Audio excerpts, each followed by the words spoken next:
there are trade-offs, and these are not easy, knowing that we have a lot of constraints and challenges to deal with in the coming years. And finally, that of course we're going to disagree whenever we face these difficult trade-offs. I hope we'll do so in a civil way this evening, and I'm confident that we will gain much through the conversation here this evening that we'll be taking back to our regional partners throughout the Bay.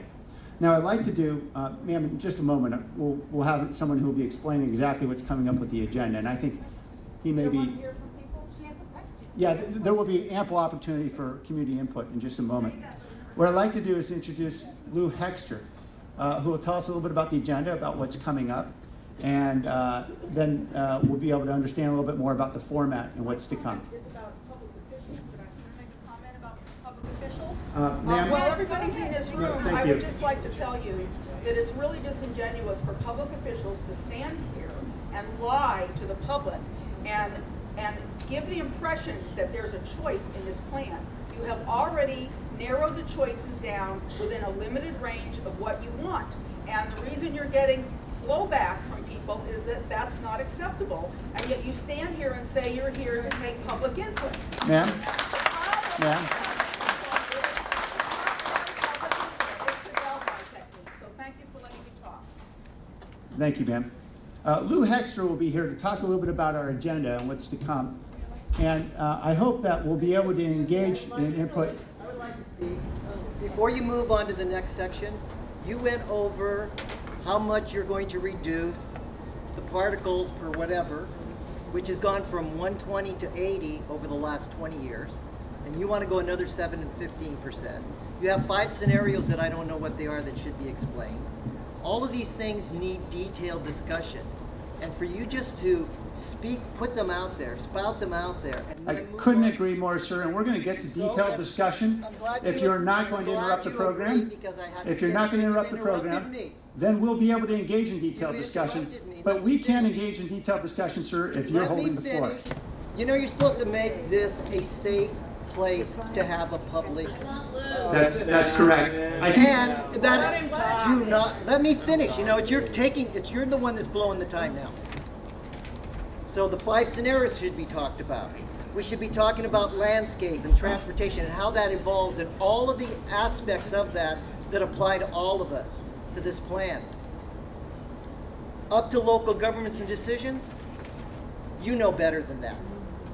Just like the other gentleman the other night found out. You know better than that. Sir, you indicated you wanted to speak about landscape. Does everybody really want to talk about landscape in this room? I'm moving on. Landscaping? Okay.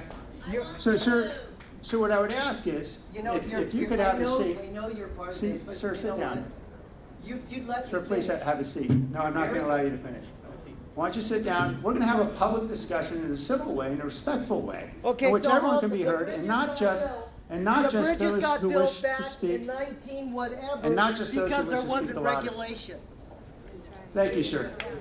And now at this time, I'm going to introduce a gentleman who's actually going to tell us something about our agenda and how we'll all be able to engage in discourse, and not just those who want to stand up and speak, but in fact everybody who wants to have a conversation. Lou, please take it away. Thanks so much, Sam, and welcome to all of you. I'm really glad that you're here.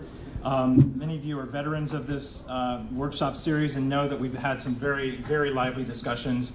And we have been adapting our process to accommodate as much as possible public comment. And I just want you to know that we are listening. We're taking detailed notes. Your comments are very important to this process. And I really appreciate what's been evolving over time to become a more and more civilized engagement with all of you. So thank you for that. We'll be collating, summarizing, and presenting the key public outreach findings in the months of March. What has been said in these meetings. There's going to be a staff recommendation in April to the MTC and ABAG boards regarding a preferred scenario, which includes a total investment strategy, and that's in April. ABAG and MTC are going to adopt a preferred scenario, at least according to this. We're not doing just a straight public hearing. That's just how we're not doing it. Oh, I'm sorry.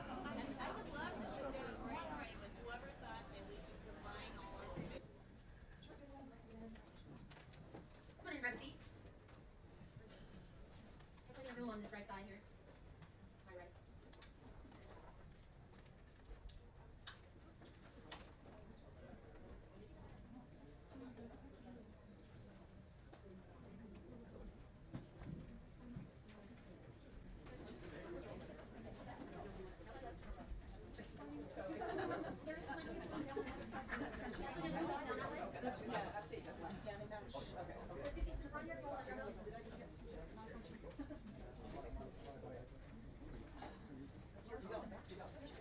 As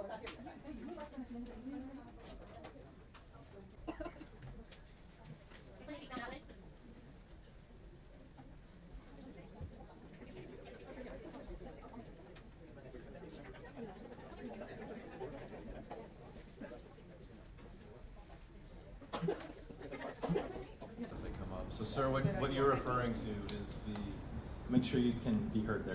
there were 10 performance targets that were adopted by MTC and the Association of Area Governments. One of them is a housing target, and it's based in part upon the state legislation that calls for every region in California to develop a sustainable community strategy, a long-term land use and transportation plan for the region.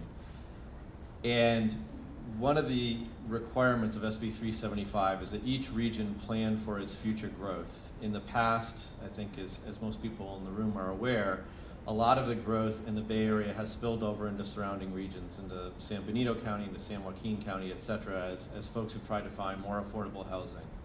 What the law requires is that this region try to accommodate the housing associated with its future projected growth, which is Commissioner Liccardo referred to earlier, is largely related to births and births relative to deaths, to a lesser degree in migration into the region. That's actually a relatively small component. So that's what it's about, and it's about planning. The issue that you raised relative to funding is a huge issue, and it's one of the challenges, and it's also one of the reasons why, as the alternative scenarios have evolved and ultimately as the preferred scenarios are examined and looked at, we have to look at constraints on funding, because there are, for certain income sectors, there is a need for subsidy, and there are not enough resources to do so to meet all of the needs. So that's one of the things that is examined and will be looked at as the preferred scenario is considered. So our tax dollars are going to subsidize low-income housing. Okay. That's So, what I heard you say, right? Robert Say H. yes or no. and I'm responding to the question. Robert H. and Mike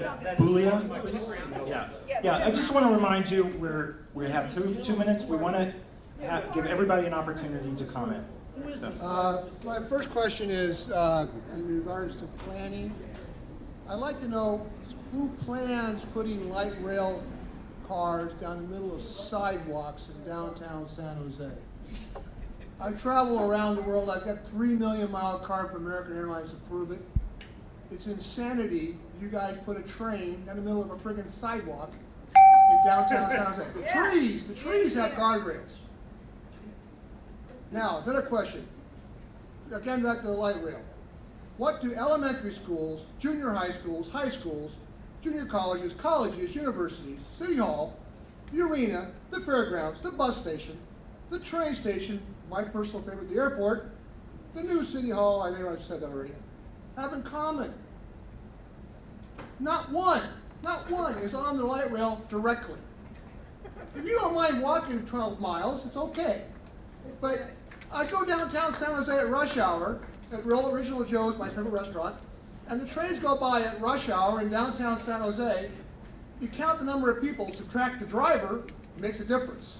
Right? It's insanity. Now, the other thing is, I am absolutely convinced you could save a fortune and help out the people that you're trying to get free housing to if you made it free.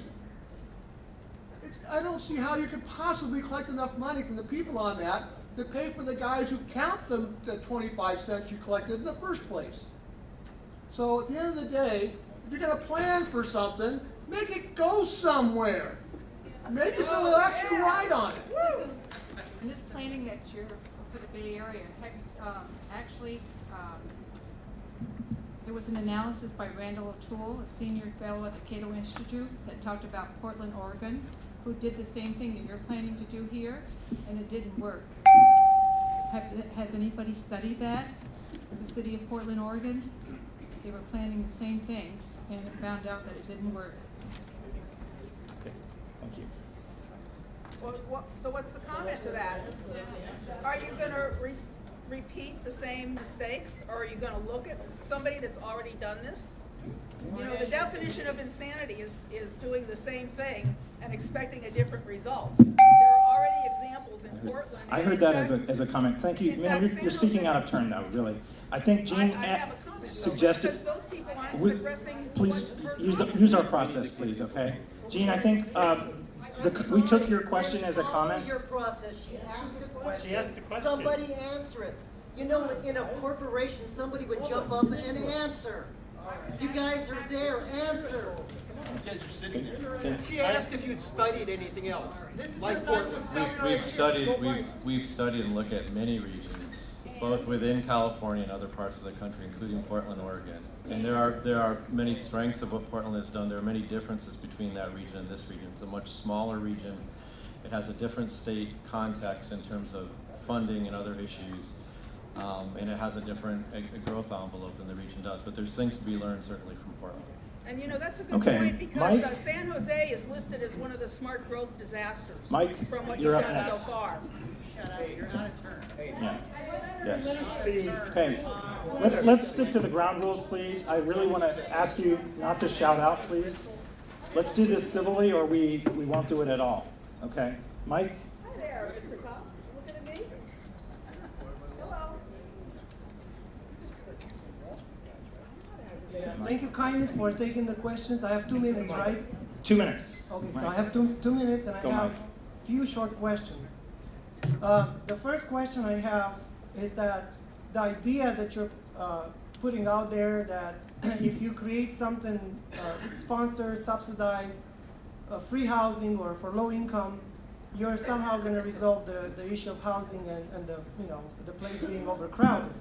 Well, I will tell you from what I've seen around that if you sponsor or subsidize anything, you're going to get more of it, not less. You're actually going to create, it's going to become a magnet because now everybody's going to want to come get something free. Okay, first point. Yes, Good point. yes, very good. I would like you to comment on this, if you can take notes briefly. Second, how is this used? I was born and raised in a socialist country, central planning, so my question is, because I can't tell the difference, what is the, how is this use of democracy, the way you guys are putting out here, how is it different than central planning governments in socialist countries? That's the second question. Good question. The third question, what is the total cost of this project? I understand it's in the hundreds of billions, but I would like a specific number, and if you can tell me briefly how much is coming from the federal government, how much comes from the state, and I'd like you to, in the light of that, to divide it by the population in the state of California, and tell us how much it comes, how much we're gonna owe the taxpayer. Because you guys come in and get out of the office, but we're gonna be stuck with the bill and paying with interest. And the last sub point on this is, I hope you're taking notes, because otherwise, yeah. The last point I'm trying, sub point on this issue is that with a national debt that is exceeding the national GDP, with $15 trillion in debt, and President Obama is going to ask for another $1.65 trillion. We're talking about over $16 trillion, and this thing is growing exponentially. Okay. Back to the state level. Let me finish That's this your, quickly. yeah, that's your time. Back to the state level, when the state of money, billions and billions of dollars. I would like you to tell me, with all this federal and state debt, how you guys think that you're going to spend all this money and go shopping with these grandiose plans about building, spending hundreds of billions of dollars. Okay, thank you. Thank you Mike. so much. I agree with you. Okay. So Governor, I heard one question was about how much this process is costing. Do you have? Something about the socialist stuff too. On the transportation side, and that I'm speaking for MTs, Metropolitan Transportation Center. On the transportation side, we're estimating about $250 billion would come to this region over the next 25 years. That's based, I was going to get to that. Most of the money comes locally, is generated locally through local sales tax measures that the electorate have voted on, actually in Santa Clara County several times. A smaller percentage, about 30%, 40%, comes from state and federal sources. Most of the money that comes to the region, if the past plan is past practice, goes to maintaining and operating the systems that are out there today. That's 80% of the $250 billion. So that's pretty much it from the transportation side. I don't know if you wanted to add anything. I ask you if it's possible to divide by the, what's in the state, to divide that number, not percentage, to divide it by the population. We have about, what, 40 million people in the state of California, so divide however hundreds of millions divided by the population and then come up with a number. You'll see what number it is. Okay, can we ask that you guys Give us a price tag do that in... per person. Okay, Ken, can you answer the land use question? I think one thing to keep in mind relative to both the regional transportation plan as well as the other requirements that we're dealing with that come from the federal government, the state government that inform this, is that it's not, for the most part, new.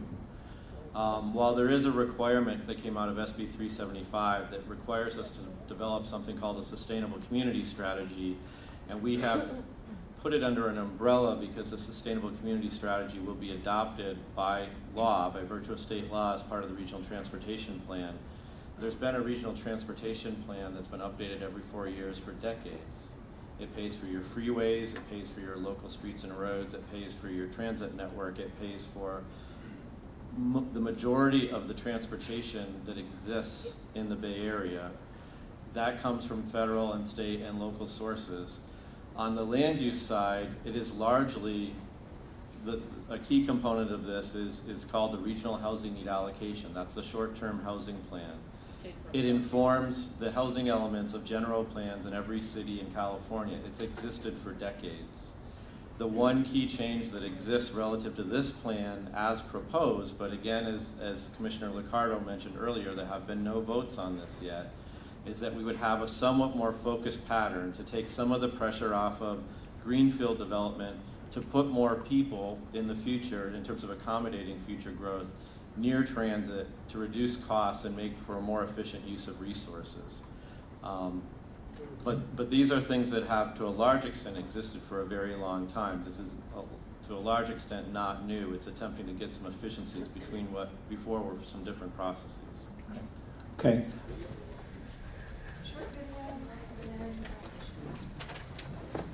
Come on in and grab a seat. We have plenty of room on this right side here. My right.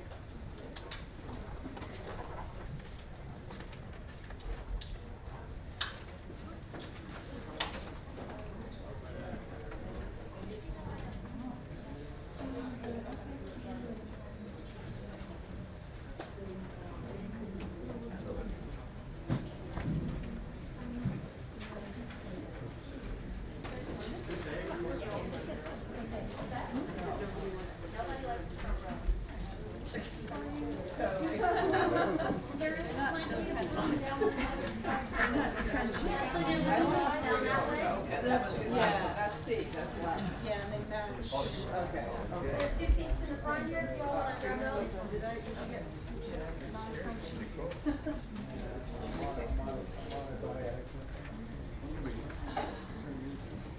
You go.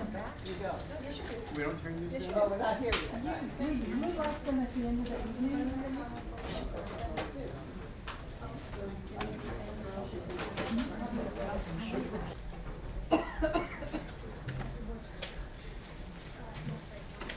There's plenty of seats down that way.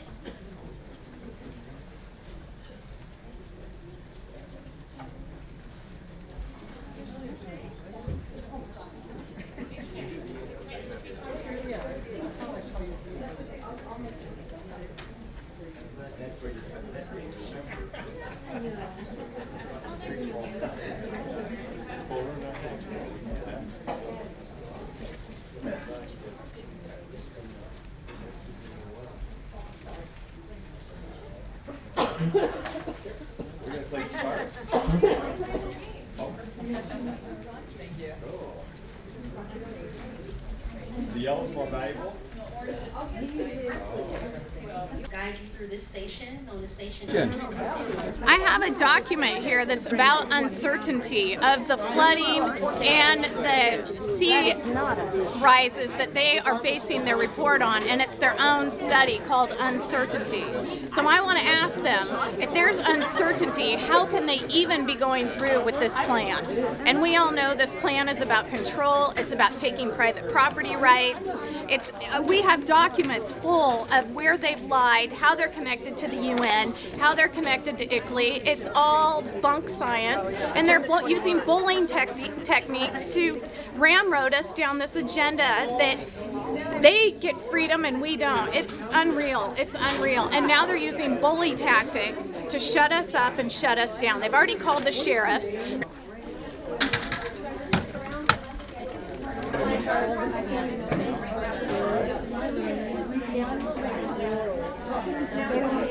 Price housing for ourselves, plus those who want to live here, but cannot do so without our help.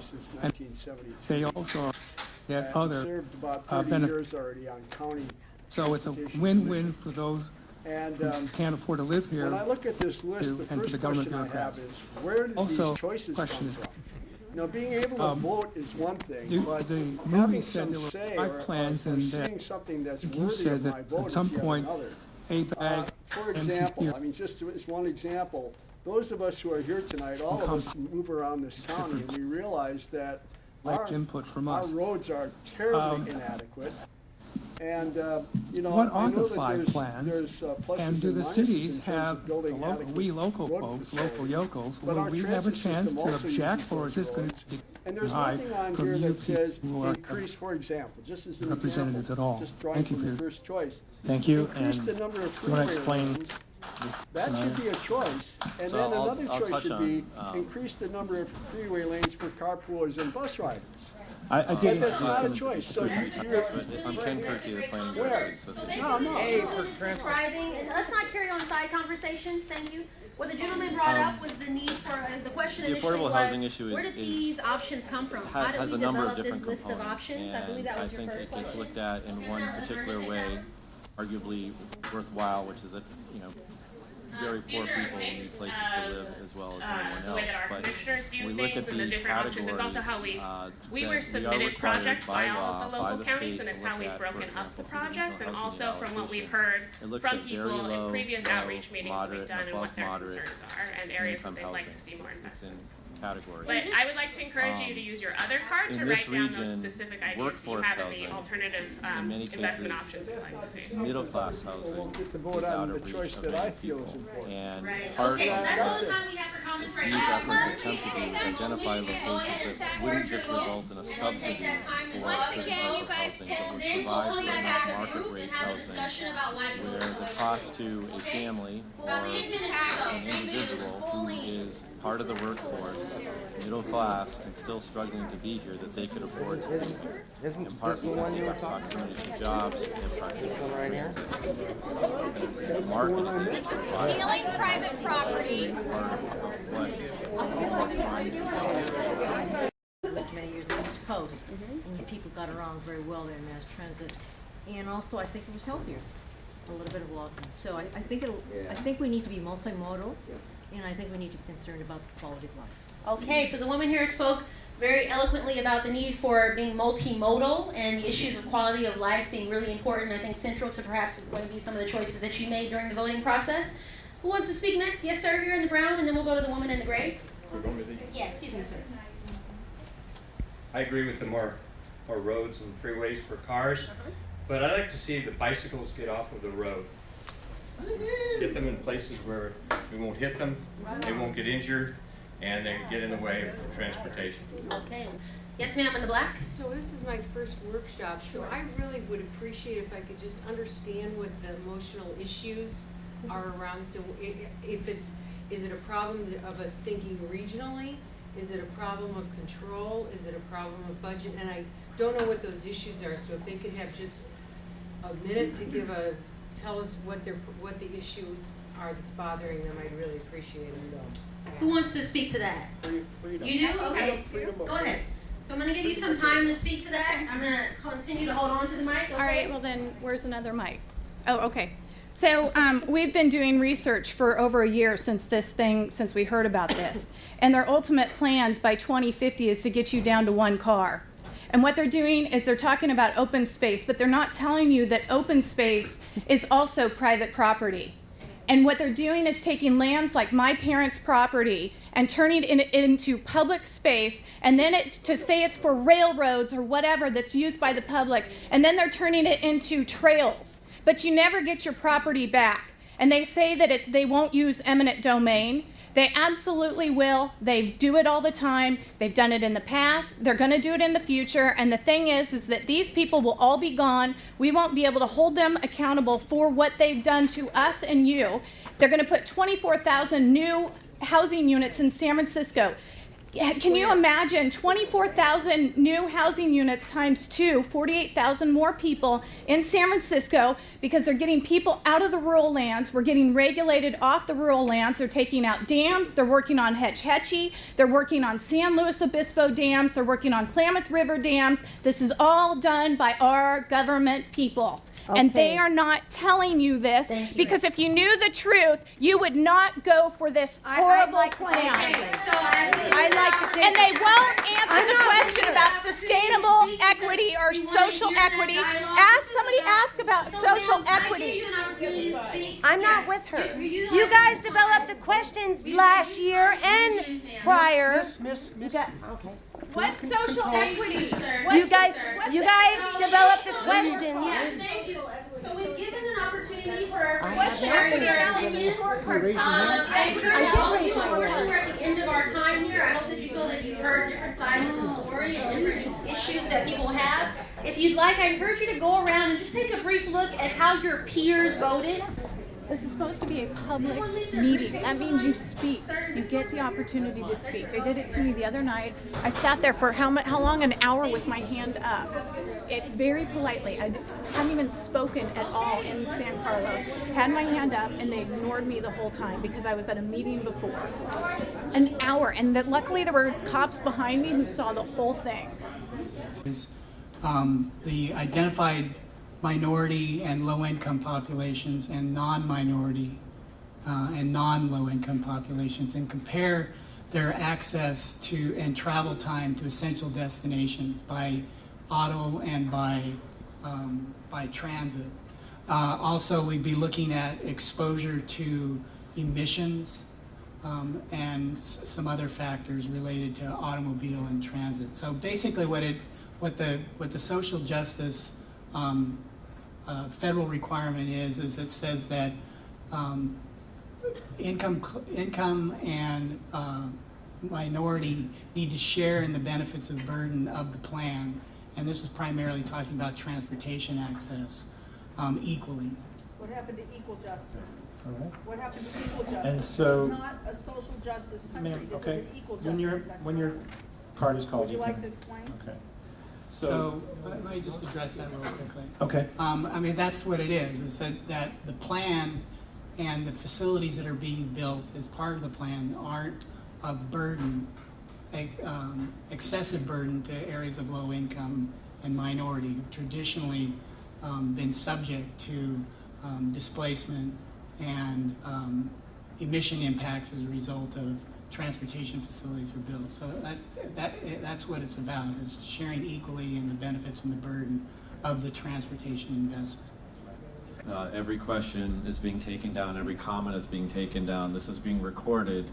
A big part of what staff is going to be doing after these workshops is saying this is what we heard at the public workshops, and that will be presented to the MTC and ABAG elected officials in terms of this is what we heard at the public workshops. And certainly it's an input into the draft preferred scenario.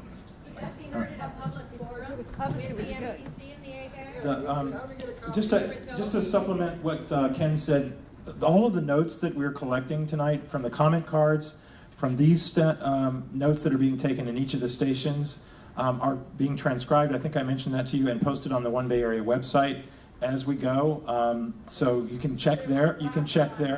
Please, and the spring workshops, I think there's the same level of information provided there. So please, check that. If you don't see your comments up there, then please, get in touch with us and let us know. And Chris, sorry, Doug? Let me add to that. The schedule that Lou had shown previously on March, it's the second Friday in March. I think it's the 19th, the 11th. The 9th. Second Friday, our committee meets. On March, we're going to be bringing to them the comments that we've heard at these meetings. So I would encourage you all to attend if you can make it. It's March 9th. The meeting will most likely be, it's been moving around a little bit, but it'll be between 9 or 10 a.m. We're going to have... We work. Everybody works. We're paying taxes and working. You're paying their salaries. Okay. Chris, are you Chris? Can I Yeah, I'll wait till I how about the public access All right, let's people? go. Chris is up next. Okay. And Scott, plain Scott is next. Okay. Chris Parkinson, I'm a real estate broker in Mountain View. And I'm going to make a statement, and then I'd like to add it with a question. Are we here tonight to announce ourselves as community leaders, or are we just here to argue tonight? I'm going to do 5 hours per month in support of an extraordinary individual from the BART. Robert Allen supports the 5 county-linked growth initiatives. I just want to say no one else need do anything if you don't want to. I'm doing 5 hours per month in the community as part of my leadership job. And if anyone else would like to do that as well, I'd encourage it. Okay. I've been looking at your draft proposal here, the target scores, and I see that we have both BART and we have Caltrain funding. I would like to see that we can eliminate Caltrain funding and that we can just strictly do BART funding. Okay. And if we can please look at that. Okay. All right. Thank you, Robert. Or Chris, rather. Scott, and then, hold on. Ralph F.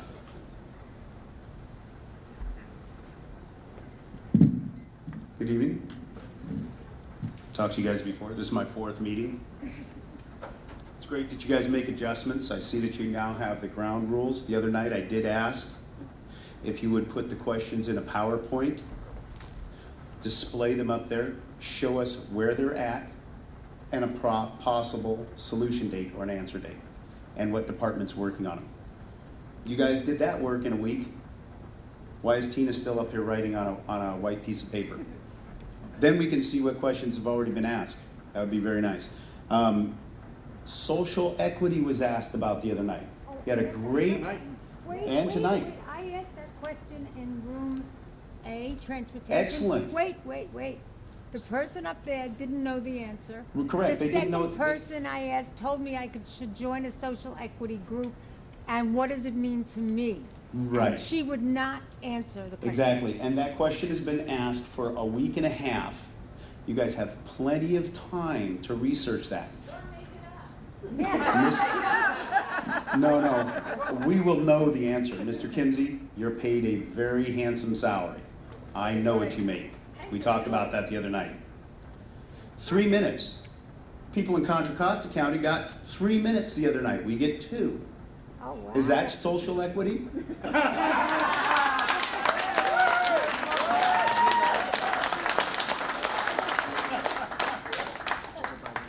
Social justice. I love it when you guys bring things up and I can come up with a question. Burden. Define burden. We have 7 million people here in the state of California. You want to know what burden is? My wife is totally and completely disabled, unable to communicate. I used outreach. Outreach was a mess. I had to go out and buy a van so I could transport my wife to doctor's appointments. And your plan, he left. The little SkyTrain thing, I looked into that. Scott. No handicap access. Your whole plan Scott, is going to be doubled because of handicap access. Okay. Thank you, Scott. Let's get the answers up there. These people deserve answers. Okay. And I'll tell you what, it would help out with they could look up there and see that the question's been asked, and they could say, where's it at? Save you guys a lot of time. Okay. Ralph, followed by Dennis Katanek. Good evening, gentlemen.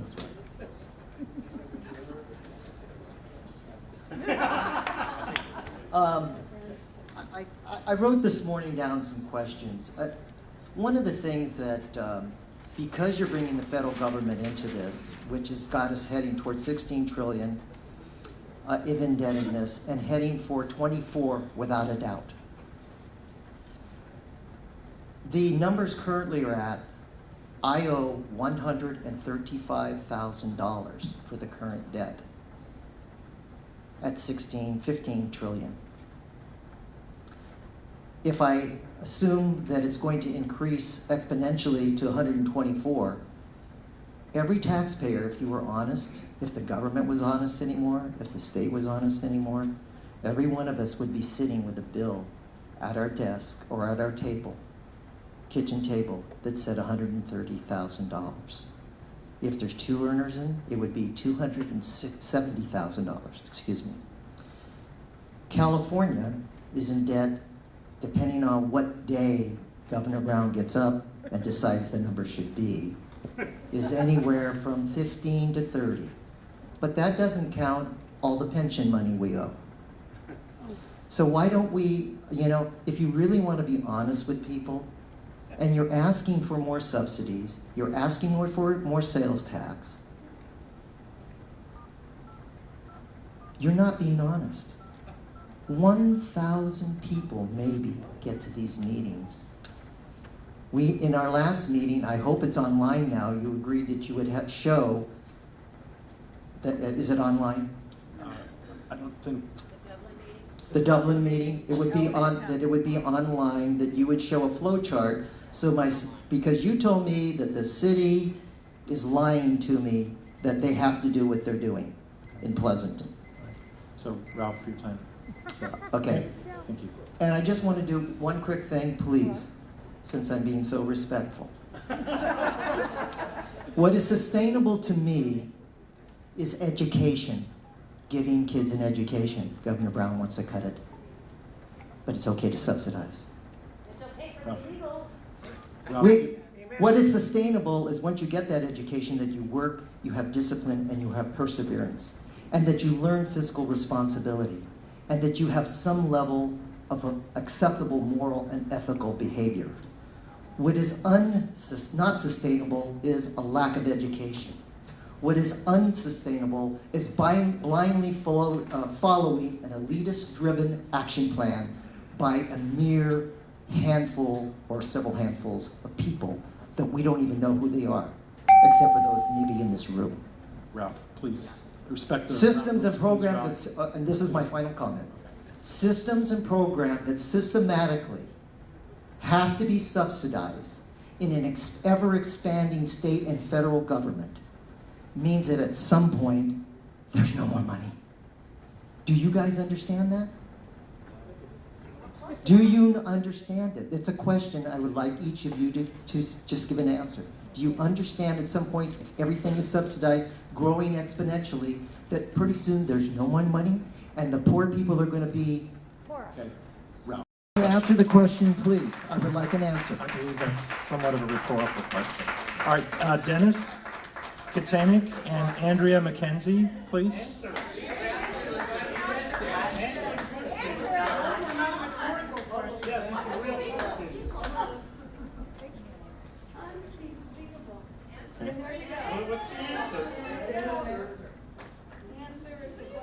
Who's the next person left? Dennis, where's That's Dennis? a pretty simple question to answer, guys. Okay, next after Dennis. Who's after Dennis? We're not answering.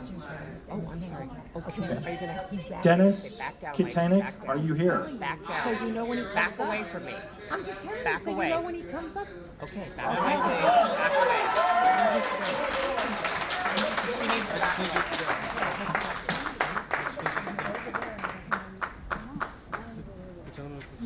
I'm going to try to bring this answer back to Plan Bay Area, which is what this public workshop is about. as was discussed earlier, there was an initial vision scenario that was released back in March of 2011. And it looked at a level of housing and a level of transportation that if there were resources, a higher level of resources than can be now identified, it could be a potentially good way for the region to grow in a number of ways. There are not the resources for the region to grow in that way. And the preferred scenario, and this is a federal requirement, it will need to be, from a transportation perspective, it will need to be financially constrained. And much of what the housing that will be called for in the regional housing need allocation, the short-term plan, as well as the longer-term sustainable community strategy, will need to be provided by the market, and it will be choice-based. There is not a call for new subsidies attached to Plan Bay Area. So Dennis, you are next. Your 2 minutes, and then Andrea McKenzie would be following you. Okay. Well, first of all, earlier you brought up the question of relocating people to where there's transit and into urban areas. Well, first of all, how are you gonna accommodate? How are you gonna cram 9 million people into a tiny area where near transit? How are you planning to build high-density housing, like you? Because your plan definitely, all of the 5 plans that I looked at, they require you to build high-density housing and to accommodate all those people. And trust me, I've lived in one of those, so I know what I'm talking about. What you're talking about is making people live in tiny one-room apartments several stories high without any kind of access to open space. Instead of a backyard, you got a balcony. No place for people to play with their kids. No place to walk your dog. Nothing like that. And I ask you, I ask all of you, first of all, is that what you want? I want to ask everyone, is that how you want to live here in this country?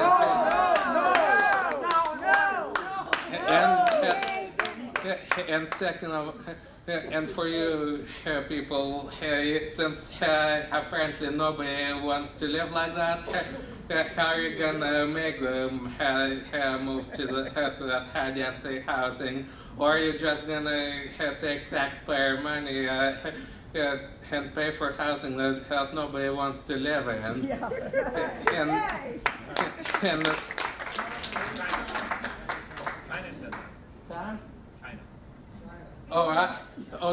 that's not. I'm not from. I didn't live in China. I lived in Russia, but it's pretty much the same thing. Okay, Dennis, I think that was your time. Okay. Thank you very much.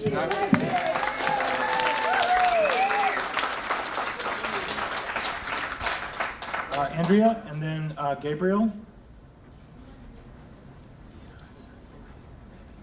Andrea McKenzie, are you here? Okay. Gabriel. Followed by Peter, Sonis? Sorrel? Soros? Right here. Okay, sorry. I don't really have a question. I was listening to you talking about, giving what I assume you thought was an answer to whomever asked it. And what occurred to me is that nobody in this room, I mean, aside from the protesters, really seems to understand that It's not American what you're doing. It doesn't seem like you even have occurred to you that your notion of central planning my life, of some regional power committee deciding how this region, whatever that means, I'm not even sure what that means, that you have a right to do that, that's a good idea. Has anybody even considered the fact that we should be free to decide what we want, the free market should be deciding all of this stuff, and that this is really a wild, crazy, anti-American notion that you're discussing here? It doesn't seem to me with anybody ever questioning that.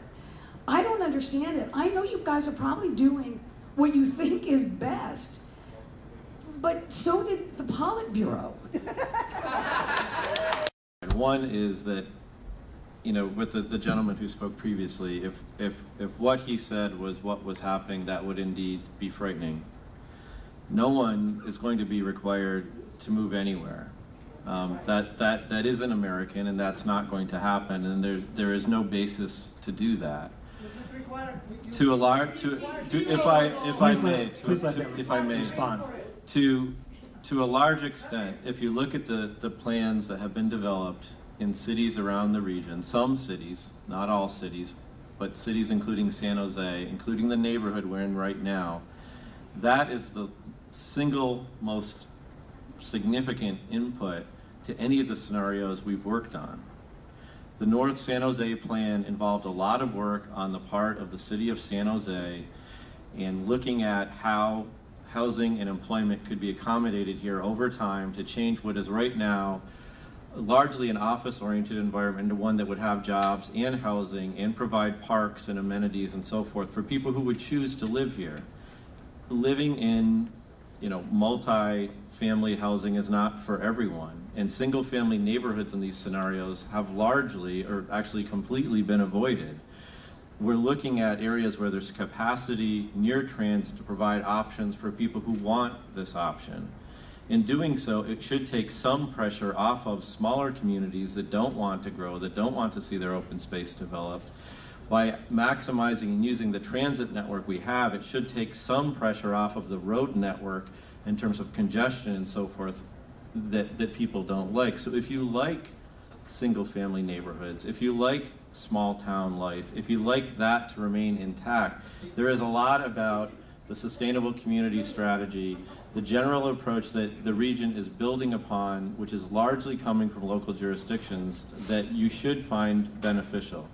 I think if there's one shortcoming of the public workshops is that by not talking about those individual pieces for this round, I think we end up talking at sort of this level, and we're not getting down to the level of what is actually being said in the scenarios. And I can understand why people would find that frustrating. But given a lot of what people have talked about, I think there are actually many elements of this that are in keeping with some of the issues that are being raised.